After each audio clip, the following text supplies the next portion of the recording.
Kalau pasien-pasiennya udah kok kayak diobati lambung terus tapi nggak sembuh-sembuh, nggak apa-apa, periksa mandiri USG ke rumah sakit, sini ke RSUD juga bisa. Nanti dijadwalkan. Sahabat RSUD misalkan ada keluhan nyeri ulu hati atau anaknya atau siapanya, terus nyerinya tuh pindah ke kanan bawah. Nah itu apalagi ada demamnya, waspada itu harus usus buntu. Usus buntu itu paling berbahaya di antara sakit-sakit. Sebenarnya semua sakit perut itu bahaya juga. Tapi kalau misalkan batu empedu, batu ginjal itu kan hitungan bulan, hitungan tahun kan masih ya apalah. Kalau usus buntu dibiarin, ya udah tambah parah nanti bisa pecah. Yang paling bahaya dari usus buntu itu pecah nanti.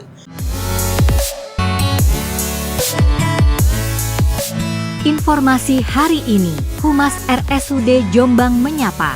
Bincang-bincang dengan Dr. Muhammad Ihsan Nugroho, SPRAD, dokter spesialis radiologi RSUD Jombang, membahas tentang pentingnya pemeriksaan USG pada pasien nyeri perut. Halo sahabat RSUD Jombang, selamat pagi. Assalamualaikum warahmatullahi wabarakatuh. Assalamualaikum warahmatullahi wabarakatuh. Mohon izin perkenalkan, saya Feni Istiani atau yang akan dipanggil Feni, yang akan bersamai sahabat RSUD Jombang dalam acara Humas RSUD Jombang menyapa. Senang sekali saya bersama Dr. Ihsan Nugroho, ya. spesial radiologi. Ya.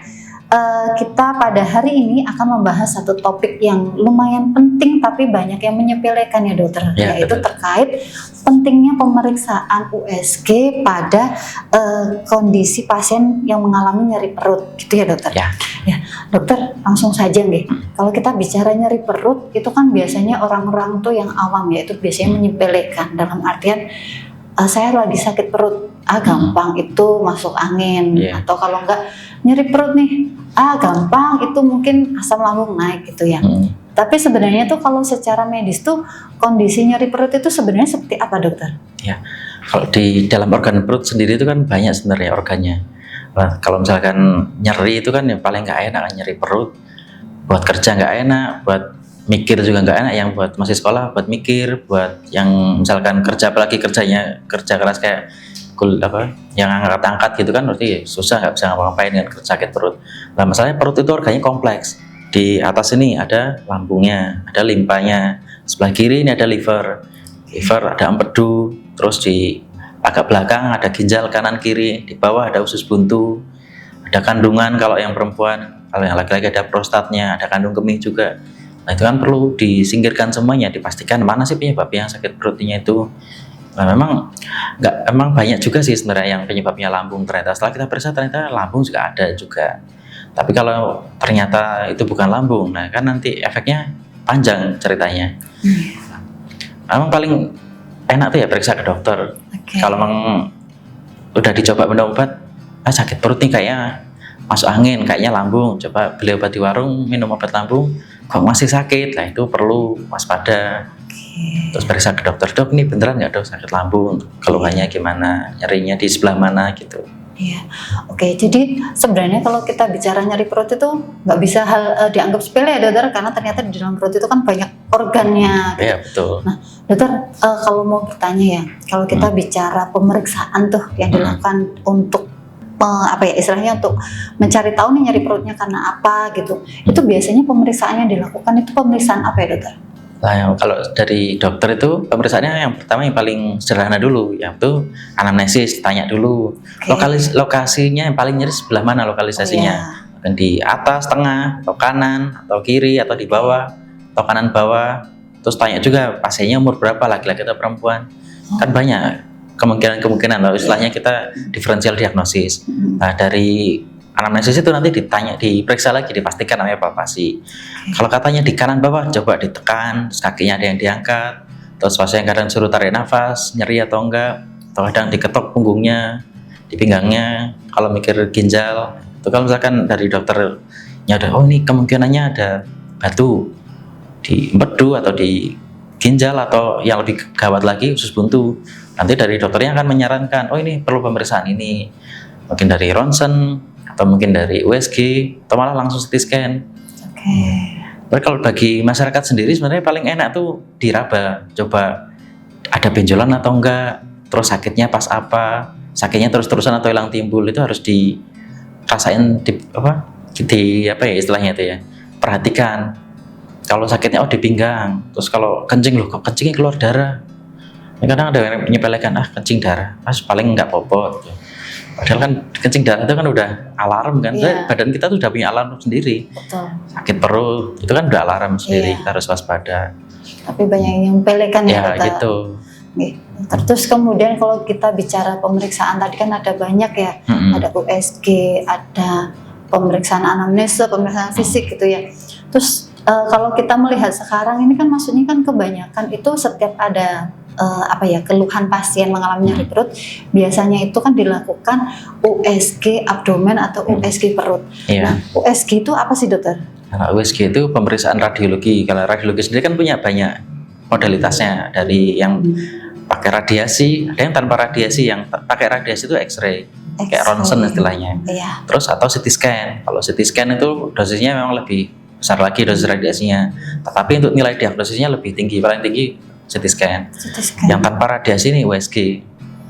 Kalau misalkan CT scan sama ronsen kan dibatasi, ya sebaiknya jangan setiap hari di ronsen atau CT scan. Kalau USG itu aman tanpa radiasi, mau sehari 3 kali pun nggak masalah, karena kan tanpa radiasi. Oke. Nah, kalau kelebihannya radiasi USG itu tadi, jadi kita bisa melihat dari USG itu bisa lihat pergerakannya juga, misalkan dari batu empedu, dilihat pasiennya tarik nafas, tambah sakit, terus dilihat ternyata ada batu empedunya kelihatan di USG.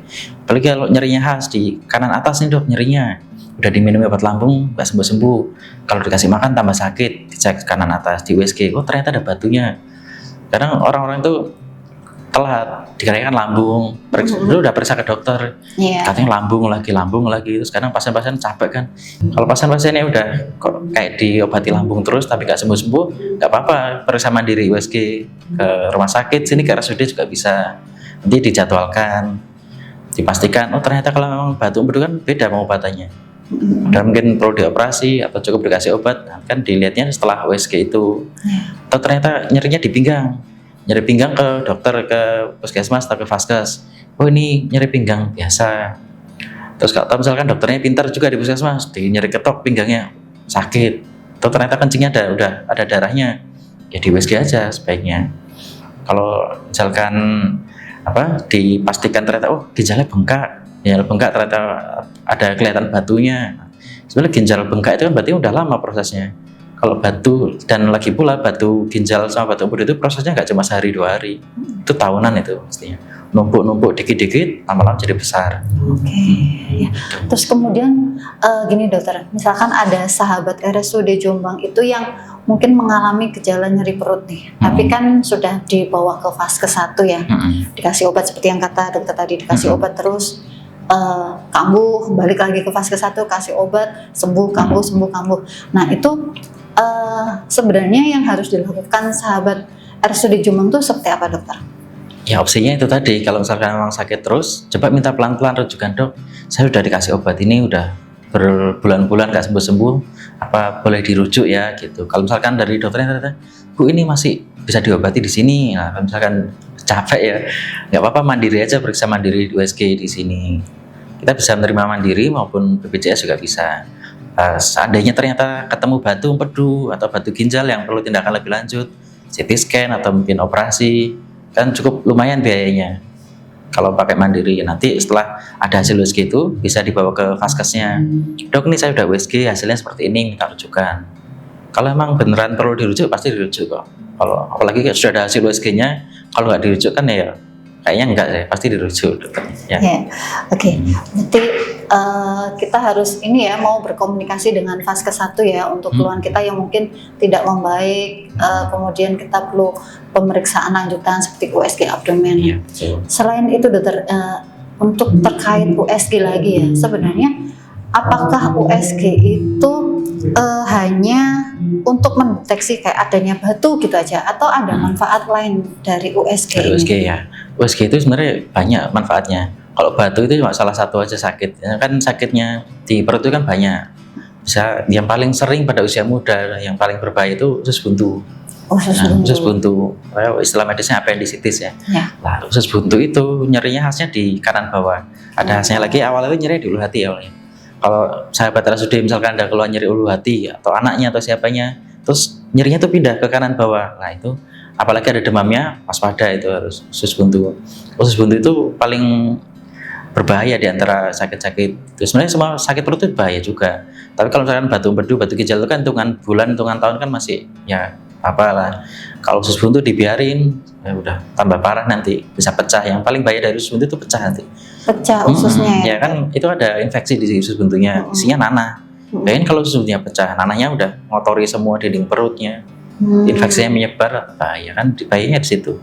Oke, memperparah kondisi juga ya kalau Iya. nggak segera dilakukan pemeriksaan yang lebih Ya, lanjut. selain itu kalau misalkan pada pasien-pasien perempuan juga, misalkan kok mensnya misalkan nggak lancar atau sakit, terus kalau ada kerasa benjolan, nyerinya juga di kanan bawah.